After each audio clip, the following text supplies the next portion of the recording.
धुळे महानगरपालिका निवडणुकीच्या रणधुमाळीपूर्वीच पोलीस प्रशासन ॲक्शन मोडमध्ये आले आहे.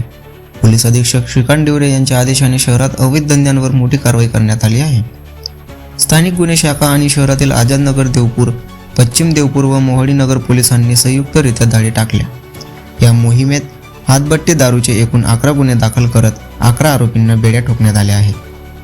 कारवाई दरम्यान तब्बल 622 लिटर गावठी दारू, रसायन आणि ड्रम जप्त करून जागेश नष्ट करण्यात आले. जप्त केलेल्या या मुद्देमालाची किंमत 45,450 रुपये इतकी आहे. केवळ दारूच नव्हे तर देवपूर भागात 5 जुगार अड्ड्यांवर छापे टाकून 5 जणांना ताब्यात घेण्यात आले असून रोख रकमेसह जुगाराचे साहित्य जप्त करण्यात आले. निवडणुकीच्या पार्श्वभूमीवर शहरात शांतता राखण्यासाठी ही धडक मोहीम राबवण्यात आली. धुळ्यातील प्रत्येक अपडेटसाठी पाहत राहा खान्देश न्यूज बुक.